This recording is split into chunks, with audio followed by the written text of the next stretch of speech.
우리가 지금 창세기를 쭉 생각하는데 자세히 보면 창세기 3장 15절 여자의 후손의 계보, 메시아 계보를 이을 아브라함의 가문을 부르시죠. 창세기는 아브라함의 가문 그 전체 이야기입니다. 근데 이 아브라함의 가문 이스라엘 족속들에게 두 가지 위험이 늘 있어요. 두 가지 위험이.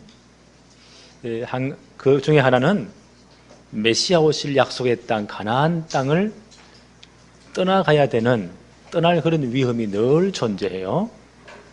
흉년이 들거나 여러 문제가 생겨서 그 땅을 떠날 그런 위험들이 늘 도사리고 있어요. 그 다음 두 번째 위험은 이방인들과 혼합되어서 메시아 족보를 이을 이 선민들이 피가 섞여버리는 거예요. 혼합화가 되는 거예요. 이런 세속화 될 위험들이 늘 도사리고 있습니다. 이제 신약 교회도 오늘 우리에게도 똑같은 이런 위험이 두 가지가 있어요. 그 한계가 하나가 복음을 놓쳐버릴 위험입니다. 이 귀한 복음을 놓쳐버릴 그런 위험들이 늘 도사리고 있어요. 그 다음 두 번째, 세상의 이 문화, 세상 것으로 마음이 다 뺏겨가지고 우리가 세속화되는 그런 위험들이 늘 도사리고 있어요. 하나님은요, 이때마다 하나님이 개입하세요.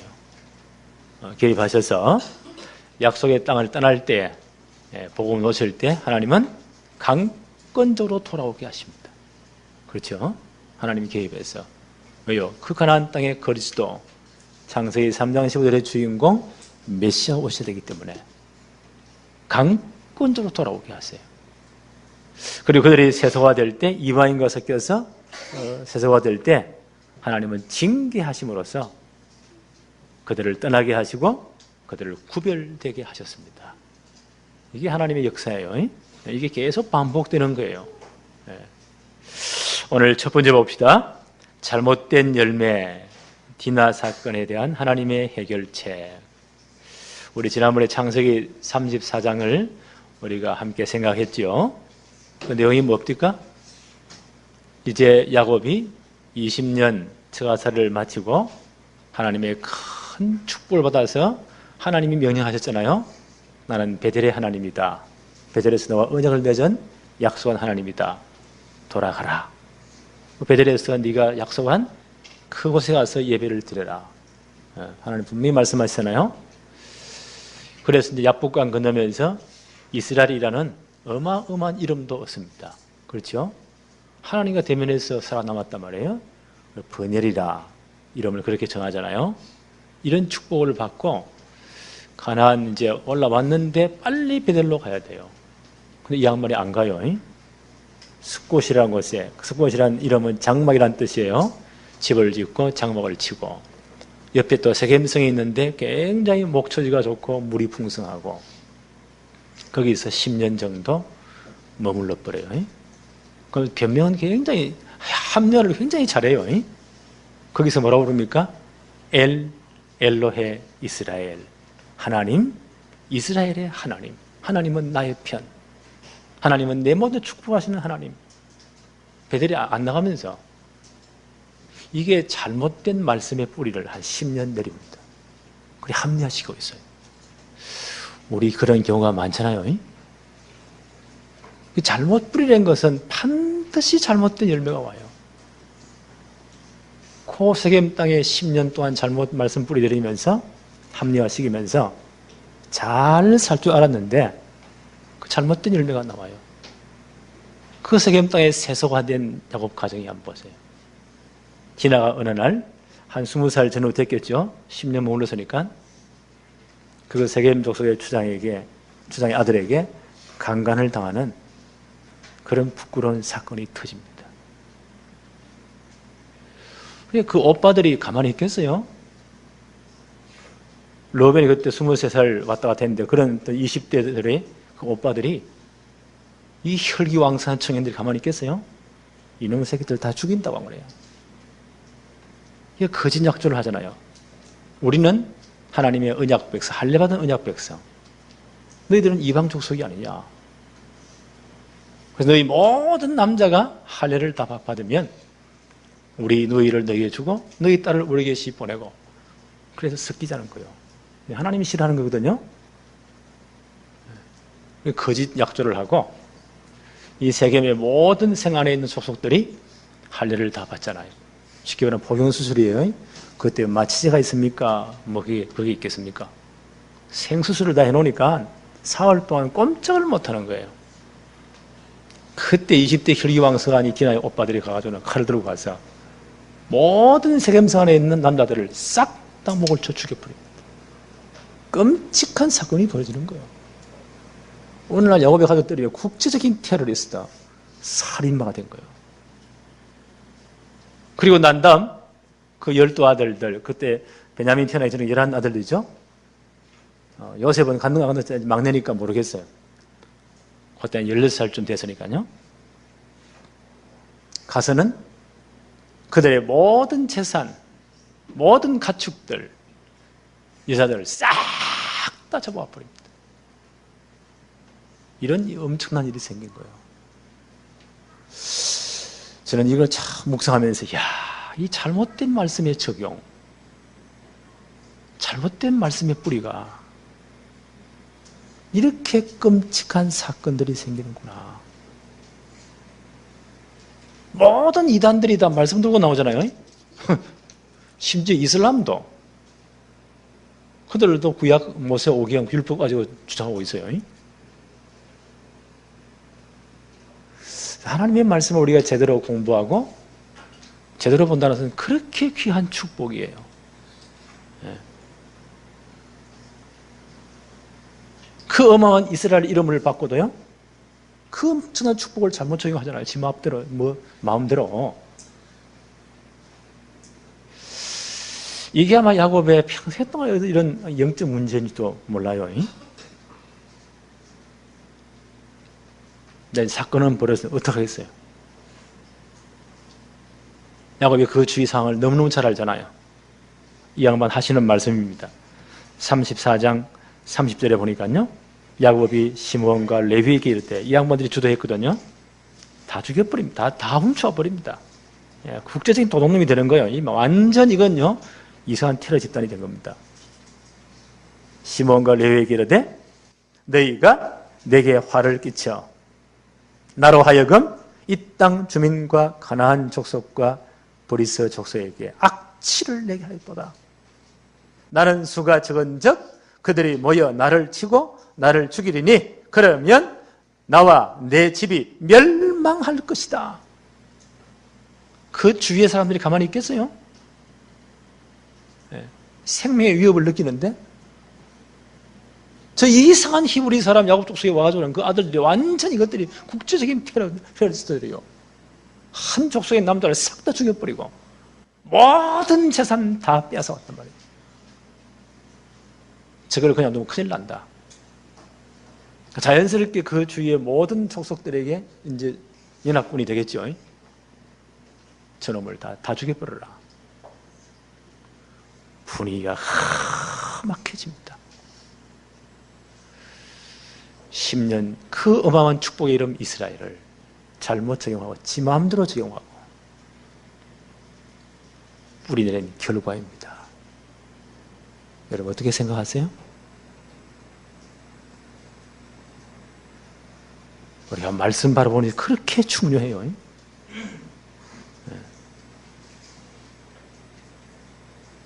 나는 목사는 진짜 주일 이 한 메시지를 위해 생을 걸어준다고 생각해요. 그 말씀이 바르게 증거돼야 돼요.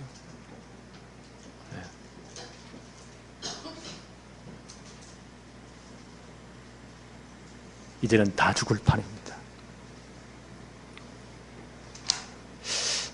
이때 여러분 어떻게 하시겠어요? 사건은 벌어졌는데 아들들을 원망한다고 됩니까? 뭐 자기 잘못인데. 우리는 이때 이제 철없는 사람이 어떻게 하죠? 하나님이 살아계시면 이럴 수가 있습니까? 또 이런 놈도 있고요. 그렇잖아요.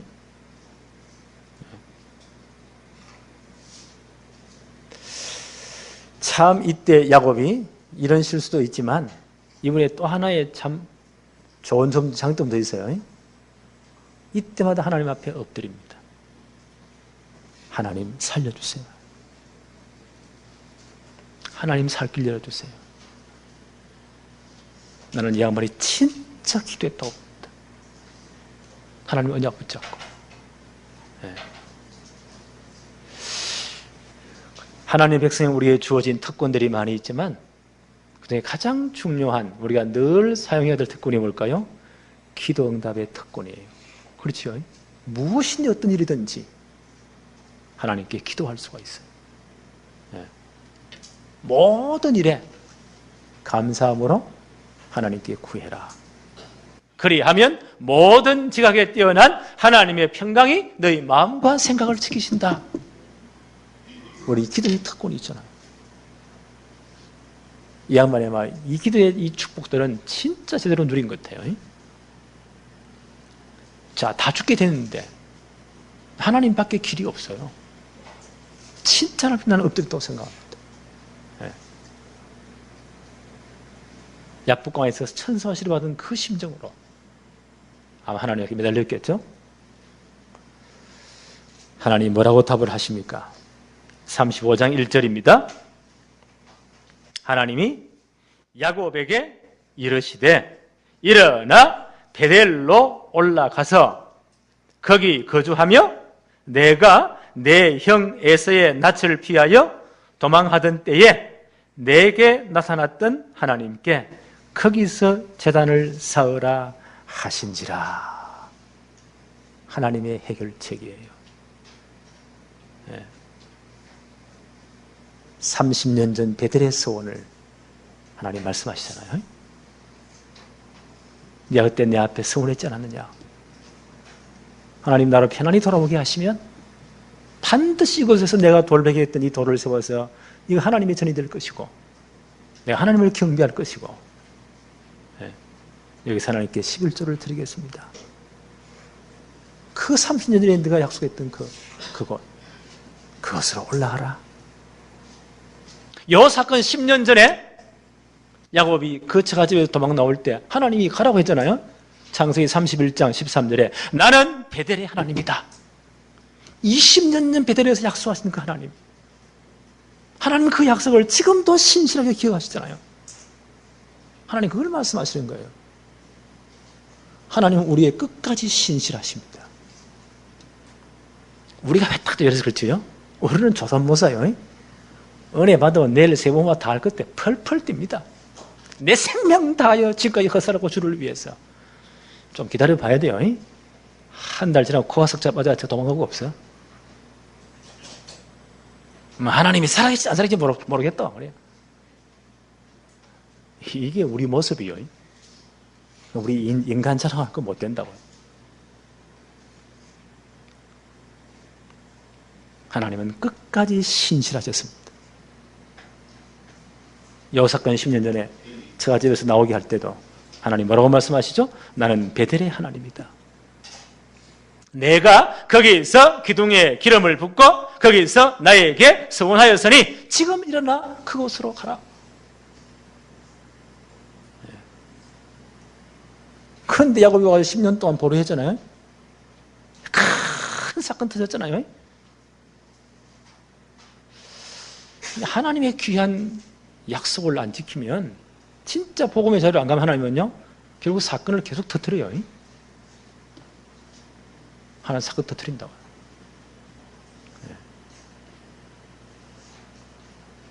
그만큼 계속 세월은 지연돼요.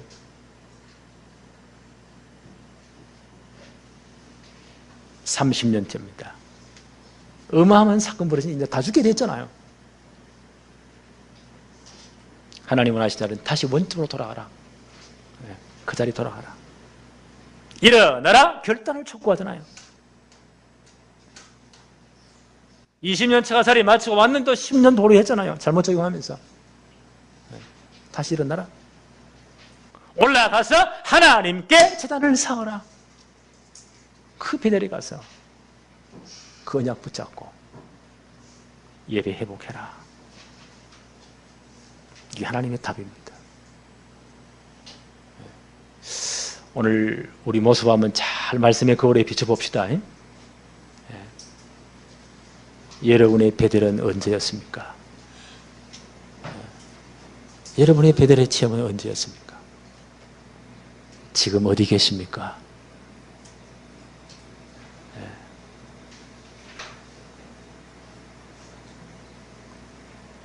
이 말씀 듣고 야곱의 가족들이 어떻게 합니까? 2절 3절 한번 볼까요?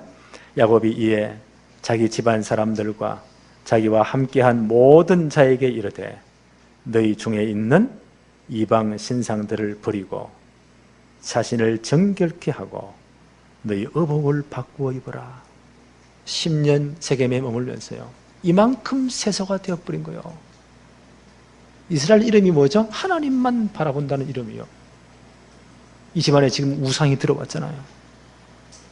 그렇죠? 이게 말이 되는 소리입니까? 이방 신상을 다 버리라. 그리고 자신을 정결케 하고 의복을 다 바꾸라. 옛날에 의복은 신분을 의미하거든요. 하나님 백성의 신분 다시 회복해라. 점검해라. 3절에 이에 우리가 일어나 베델로 올라가자. 내 환난 날에 내게 응답하시며 내가 가는 길에서 나와 함께 하신 하나님께 내가 거기서 제단을 쌓으려 하노라 하매. 30년 동안 하나님은 신실하셨습니다. 그렇잖아요. 한 번도 약속을 하나님 어긴 적이 없습니다. 잊은 적이 없습니다. 그 하나님께 나아가자. 오늘 이 시간 되어지기를 바랍니다. 예.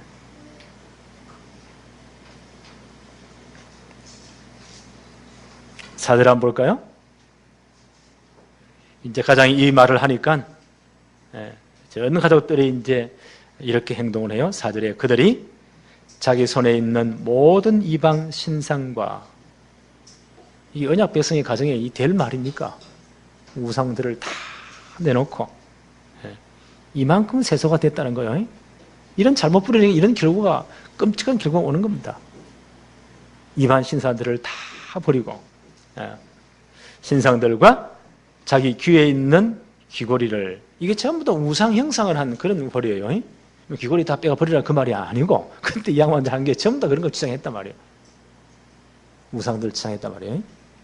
이런 거 다 빼내고 야곱에게 주는지라 야곱이 그것들을 세겜 근처 상수리 나무에 다 파묻고 잘못 가기 뿌리 내린 것, 이게 야곱 가정의 영적 상태예요. 10년 세겜에 머물면서 잘못 뿌리낸 것, 이거 다 버리고 갱신하고 그 말이에요.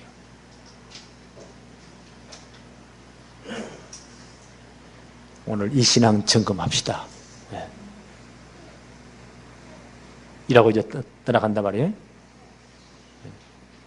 이때 하나님이 개입하세요. 이때 하나님이 개입하세요. 5절 한번 볼까요? 그들이 떠나서나 하나님이 그 사면 골돌로 크게 두려워하게 하셨으므로 야곱의 아들들을 추격하는 자가 없었더라. 다 죽게 될 판인데 하나님의 명령은 엉뚱하잖아요. 너희 모든 처신앙 회복해라. 진짜 신의 영적 문제 상태 정리하고 정말대로 갱신해라. 그들이 베델로 올라갈 때 하나님 어떻게 하셨다고요? 모든 이방 사람들, 연합군들의 마음을 두렵게 만들었어. 하나님이 큰 두려움을 줬는가 봐요. 한 사람도 따라오지 못하도록 하나님이 딱 지키셨잖아요. 하나님이 딱 방어막을 딱 쳐버린 거예요. 이 축복이 여러분의 가정에 임하기를 바랍니다. 네. 이 축복이 우리 사업에 임해야 돼요. 하나님이 막고 있다. 누가 건드리겠어요? 하나님이 다 내줘버렸다. 끝장나는 거예요. 네.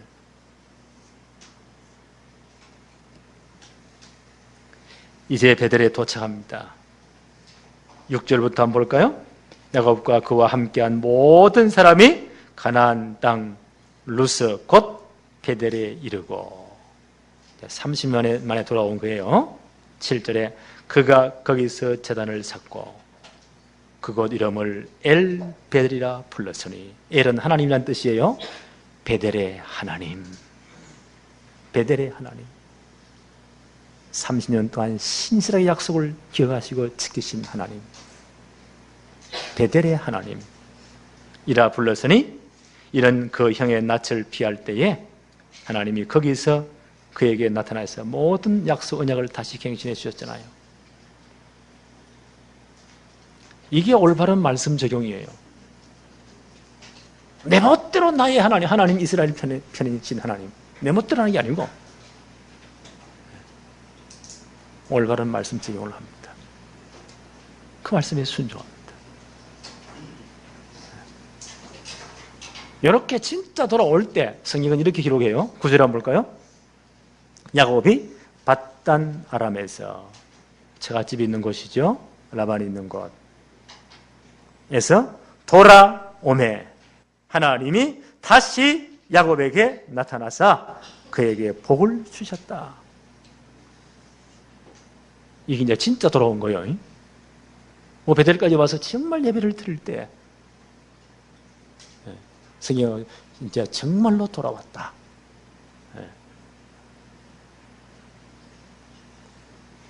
야곱에게 복을 주셨다.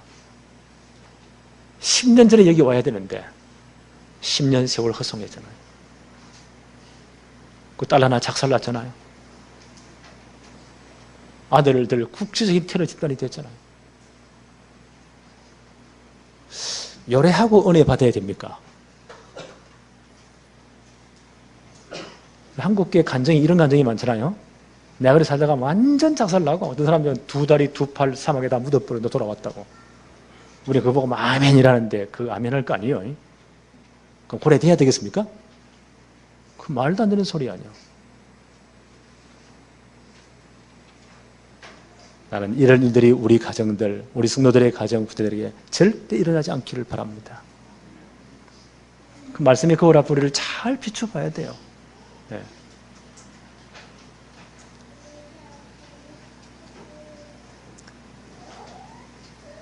10절, 11절 한번 볼까요? 하나님이 그에게 이르시되 내 이름이 야곱이지만은 내 이름을 다시는 야곱이라 부르지 않겠고 이스라엘이 내 이름이 되리라 하시고 그가 그의 이름을 이스라엘이라 부르시고 11절에 하나님이 그에게 이르시되 나는 전능한 하나님이라 생육하며 번성하라 한 백성과 백성의 총회가 내게서 나오고 왕들이 내 허리에서 나오리라. 12절에 내가 아브라함과 이삭에게 준 땅을 내게 주고 내가 내 후손에게도 그 땅을 주리라 하시고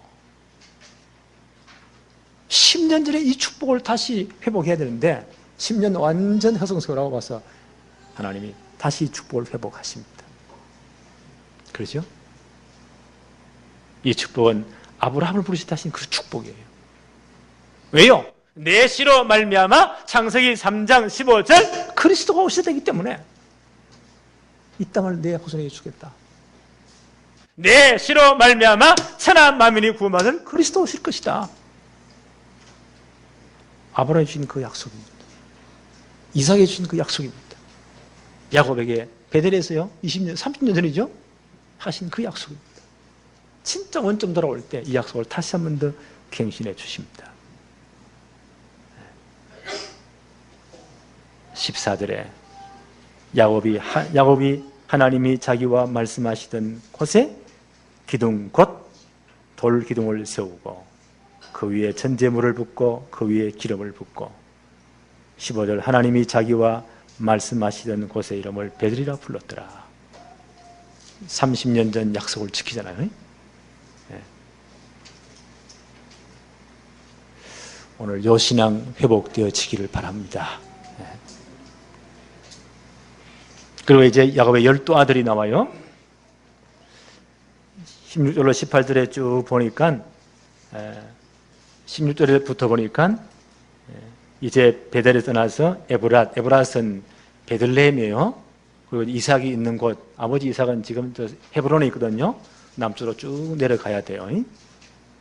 그 가는 길에 라헬이 마지막 그 둘째 아들 베냐민을 낳다가 너무 산고 고통이 심해서 이때 나이가 꽤 됐잖아요.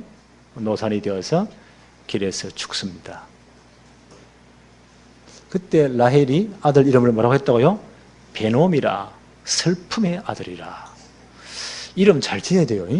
슬픔의 아들이 뭐예요? 평생 슬프게 살아라는 말이요. 그래서 그 아버지 야곱이 그래 부르지 않고 베냐민이라. 베냐민의 뜻이 뭐였죠? 오른손의 아들, 기쁨의 아들이라 라고 이름을 바꿔버립니다. 네. 그래서 구속사의 신앙 여정은요, 슬픔이 변해서 기쁨이 되는 것입니다. 기쁨으로. 그래 다 이 자세히 오늘 본문을 보면 그렇게 야곱의 사랑을 받은 라헬도 요셉의 어머니 아니요. 이때 요셉이 몇 살이었다고요? 16살이에요. 그 처갓집 떠날 때 요셉이 6살 때였고 10년 세겜에 머물렀잖아요. 16살. 베냐민과 요셉은 16살 차이가 꽤 차이가 많이 나죠. 그 어머니가 막내 베냐민을 낳다가 돌아가십니다. 그렇게 사랑받는 야곱의 아내였지만 그 조상의 묘실, 아브라함이 묻힌 그곳, 상수리 세겜 근처에 있는 동굴이죠. 막벨라굴이죠. 아브라함의 아내 사라가 묻힌 그곳, 또 그 야곱의 어머니 리브가 묻혔던 그곳, 그곳에 라헬이 묻히지 못해요. 이스라엘 사람들은 그 죽음 이후의 무덤을 굉장히 중요하게 생각했거든요. 거기에 묻히지 못 들어가요. 언약의 축복의 반열에, 조상들의 반열에 못 들어가요. 오늘 성경 보니까 베들레헴 근처 길가에 묻어버렸더라. 그게 누가 들어가요? 레아가 산자의 의미로서 그 반열에, 그곳에 들어가요.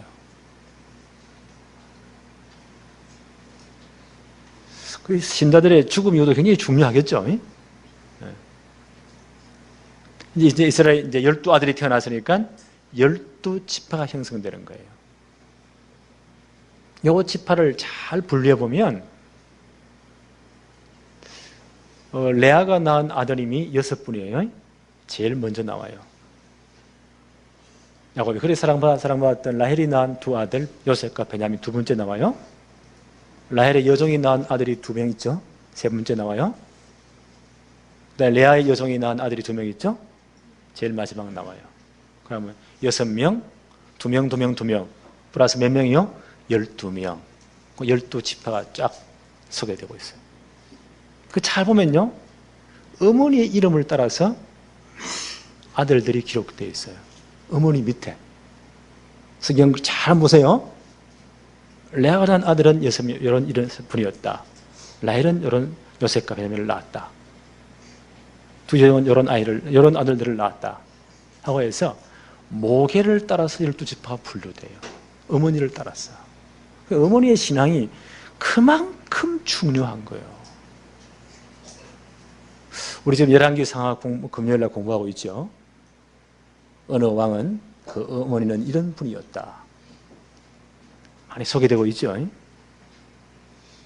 어머니의 그 신앙 인연 따라서 그 다음 왕이 진짜 성군이 되기도 하고요, 최고 악한 왕이 되기도 해요. 성경을 잘 보면 신앙의 큰 신앙의 어떤 줄기들이 물론 아버지 신앙을 따라가기도 하지만 결정적인 중요한 부분은요, 어머니를 따라가요. 그래서 아담이 창세기 3장 15절 원복음을 듣고 난 다음 그 부인을 보고 뭐라고 불렀나요? 하와라 하였으니 이름을 번역하면 모든 산자의 의미가 됨이라. 어머니 신앙이 그만큼 중요한 거예요. 12지파를 분류할 때에 어머니를 따라서 분류했다고요. 뭐 느낀 거 없어요? 나는 이런 성경을 쭉 공부하면서, 야, 우리 교회 이런 산자의 어머니들이 많이 일어나야 되겠구나. 오늘 우리 전영숙 권사님 큰아들 우리 한길이가 이제 군에서 훈련을 잘 받고 이제 처음 휴가를 나왔어요. 엄마 옆에 앉아가서 예배드리는 모습이 나는 참 감사해. 아, 그 어머니의 신앙의 아들 한길이구나. 그렇게 느꼈어요. 그만큼 어머니의 신앙은 중요해요. 이해하시겠습니까? 그래서 우리 교회 신혼 부부들, 우리 여자 청년들은 잘 깨달아야 됩니다. 여러분 한 사람이 가문을 죽이고 살리고 다 후손 죽이고 살리고 그 손에 다 달려 있는 거예요.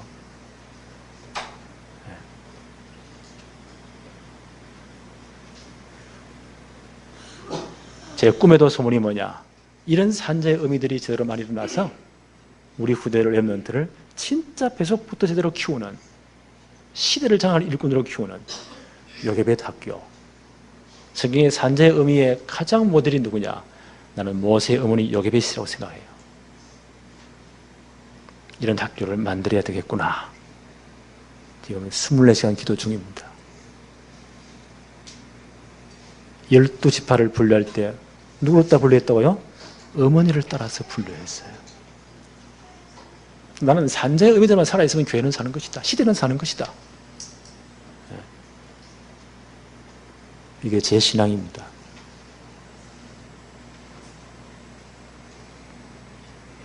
(27절부터) 한번 볼까요? 야곱이 길랏 아르바 마므리에 가서 그의 아버지 이삭에게 이르렀더니, 이때까지 이삭이 살아 계십니다. 이삭이 꽤 오랫동안 장수하세요. 이때 야곱의 나이가 107세니까 이삭이 60에 야곱 에서를 낳았잖아요. 그러면 이삭의 연세는 얼마라고요? 167세. 그러니까 이런 아이 살아 계셨어요. 이분은 아버지에게로 나갑니다. 이삭이 이르렀더니 길랏 아르바라는 곧 아브라함과 이삭이 거주하던 헤브론 지역에 아버지께 나갑니다. 28절 한번 볼까요? 이삭의 나이가 몇 세였다고요? 180세 여른이 돌아갔어요. 야곱이 돌아와서 13년 아버지를 모셨겠죠. 29절에 이삭이 나이가 많고 늙어 기운이 다음에 죽어 자기 열조에 돌아가니 그의 아들 에서와 야곱이 그를 장사했더라. 여기까지가 이제 이삭의 족보예요. 지난번 창세기 처음 설명했죠. 창세기는 1장부터 50장까지인데 그것은 뒤에 학자들이 이렇게 보기 좋게 분류한 것이고, 창세기를 전체 한 책으로 본다면 10가지의 10번째의 10가지의 족보 이야기예요. 천지의 창조 대략은 이러하다. 톨레도선 이러했다. 부터 시작해서요. 이것은 아담의 족본이라 톨레도신이라 해서 10가지 톨레도시로 이렇게 구성되어 있어요. 족보로 구성되어 있어요. 그래서 창세기 25장 19절부터 오늘 35장 29절까지는 이삭의 족보, 8번째 족보예요. 창세기 25장 19절에 보니까 이것은 이삭의 족보니라. 쭉 지금까지 이삭이 108에 돌아가실 때까지 이삭의 족보가 끝납니다. 족보 이야기 결론 납니다. 오늘 이삭의 족보의 결론이 뭡니까? 야곱이 이스라엘이 되었고 이스라엘의 아들 12지파가 형성되었다. 그리고 12지파는 전 가족들이 베델에서 하나님의 언약을 다시 갱신했다. 반드시 이스라엘 족속을 통해서 창세기 3장 10절 중에 와야 되는 그 놀란 축복의 족속, 이 민족이 형성되었다. 그 베델의 언약으로 요 저 12아들이 전 가족들이 완전스가 딱 되므로 이삭의 족보가 끝나는 거예요. 뭘 느낀 거 없으세요? 우리가 이 땅 떠나기 전 진짜 우리 가족, 우리 후대들이 정말 복음으로 탁 써야 됩니다. 진짜 세계복음의 언약 속에 하나가 딱 돼야 돼요. 언약서가 돼야 돼요. 요 사명 다 끝마치고 이삭이 180세에 부름 받습니다. 우리 교회 하나님 주신 천명이 뭐예요? 렘넌트 성공지대를 만들자. 이 땅 떠나기 전 진짜 이렇게 만들고요, 하늘을 만들어 우리가 하나님께 부름 받아야 돼요. 그렇게 하기 전까지는 갈 자격도 없어요. 많이 기도하세요.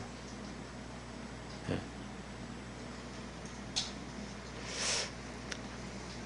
세 번째 한번 볼까요? 9번째 톨레도 족보 이야기죠. 그게 36장 이 사건이에요. 창세기 36장 1절에 이렇게 기록되어 있습니다. 에서 곧 에돔의 족보는 이러하니라. 36장 1절로 43절까지가 에서의 별명이 에돔이에요. 에돔 족속이 되는 거예요. 에돔의 족보는 이러하다. 에돔의 족보가 나와요. 근데 이 양반들은 에서는 상동의 아들이지만 언약에는 관심이 없어요. 그래서 결국은 가나안 땅, 야곱이 있던 가나안 땅을 떠나버립니다. 6절에서 8절에 보니까 6절 한번 볼까요? 창세기 36장 6절에 에서가 자기 아내들과 자기 자녀들과 자기 집의 모든 사람과 가축과 모든 짐승과 쭉 가서 그의 동생 야곱을 떠나 다른 곳으로 가서니 약속의 땅을 떠나버립니다. 메시아 오실 땅을 떠나버립니다. 복음을 떠나버린다는 말이에요. 그런데 에서의 후손들은 칼을 믿고 살았기 때문에 굉장히 강력한 족속들이에요. 오늘 말씀을 보면 창세기 36장 15절 19절에 쭉 보면 이분이요, 이 에서의 아들들이 26명 족장이 나옵니다. 이건 대단한 거예요. 야곱의 아들이요, 몇 명이었다고요? 12명. 이스라엘 민족의 이제 조상이 되는데 그보다 꼬박이 2배보다 몇 명 더 많잖아요. 26명의 족장이 나오니까 언약 떠나고도 이렇게 어마어마하게 육신적으로 번성했어요. 대단했어요. 한번 물어봅시다. 이런 언약 떠난 육신적인 번성, 그 당시 고대 사회는 자녀가 많은 게 가장 큰 축복이거든요. 그게 힘이었어요. 언약 떠나서 이렇게 번성하는 것, 그게 그렇게 좋아 보이세요?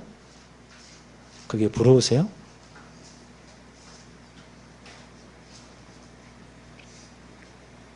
그런데 이 에돔 족속 에서의 후손들이 어떤 역할을 하죠? 출애굽 이후에, 민수기 20장에 보니까 출애굽 이후에 모세를 지금 가나안 들어가야 되잖아요. 가는 길에 에돔 족속의 땅을 지나가야 돼요. 강력한 나라입니다. 모세가 이미 편지를 보내잖아요. 예의를 갖추잖아요. 왜요? 형님 족속이니까. 그렇잖아요. 야곱이 형님 족속이잖아요. 우리가 이렇게 이런 은혜를 받고 출애굽에서 지나가려고 합니다. 만약 여러분 땅을 지나갈 때 물을 먹었다, 돈 다 지불하겠습니다. 혹시 우리 아이들이 포도를 건드렸다, 다 변상하겠습니다. 그 땅을 지나가게 해주세요. 그때 에돔 족속이 어떻게 하죠? 절대 못 지나간다. 완전 무장하고 나와서 딱 길을 막아버립니다.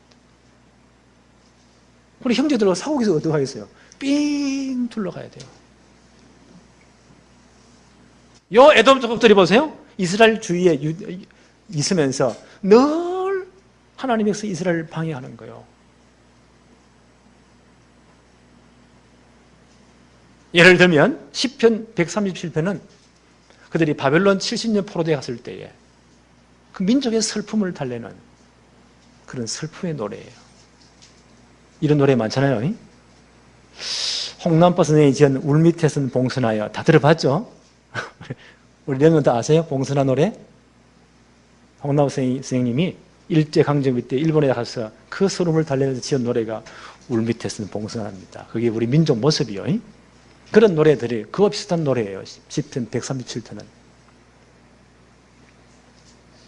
거기서 이렇게 노래합니다. 여호와여, 예루살렘이 멸망하던 날, 이날이 BC 586년, 남유다가 완전 바벨론 느부갓네살에 완전 박살나잖아요. 성전 다 무너지고 모든 성전의 성물들 느부갓네살이 싹 다 가져가 버리고 모든 백성 다 포로돼 다 잡아가 버리는 그 당시 마지막 유다 왕국의 마지막 20번째 왕 시드기야 왕이죠. 눈 두 개 백성 앞에 다 뽑아버리고 손발 묶어가지고 개 끌듯이 이전리길을 끌고 와버리잖아요. 복음도시 이렇게 비참하게 망하는 거예요. 그 예루살렘 망할 때에 에돔 족속이 뭐라고 말했다고요?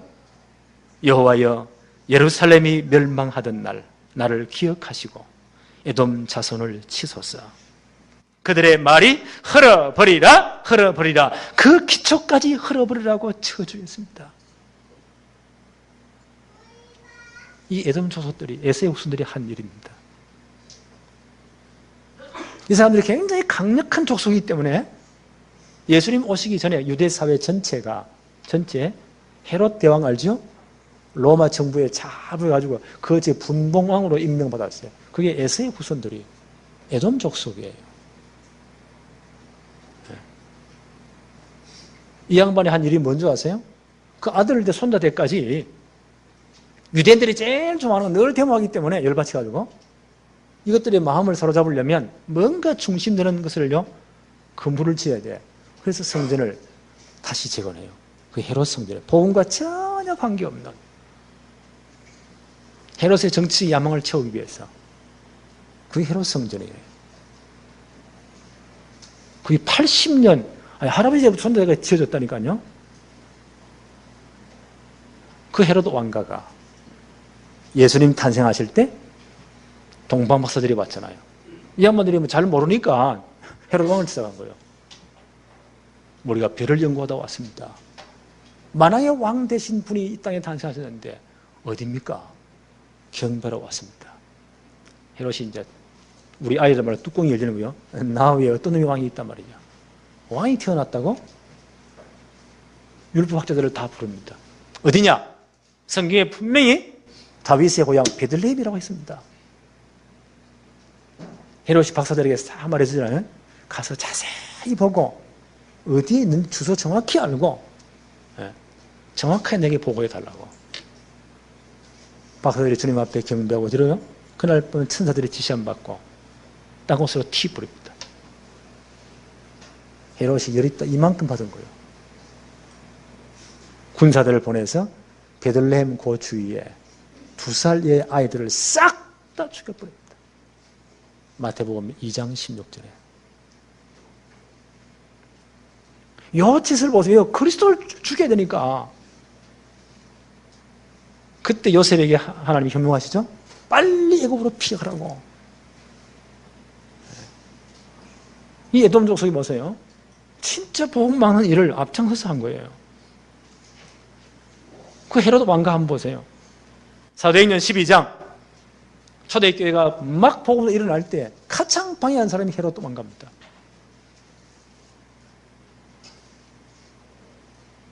야고보도 칼로 죽여버리고 베드로까지 지금요 헤롯 왕이 명령 내려가지고 감옥에 가두었잖아요. 그날 밤에 초대교회가 기도했는데 그 교만한 헤롯 왕을 하나님 벌레 한 마리 보내가 즉사시켜버리고 죽여버립니다. 이렇게 힘을 가지고요 세상을 정복할 거지만 이 헤롯 왕과 에돔 족속들이 AD 70년 예루살렘 성전 멸망당하죠. 그때 로마에 의해서 그 전 에돔 족속이 씨가 다 말라버립니다. 싹 다 멸망돼 버립니다. 이게 에돔 족속의 마지막입니다. 육신적으로는 대단했어요. 이것보다 2배가 더 많잖아요. 족장들이. 칼을 믿고 살았어요. 대단했습니다.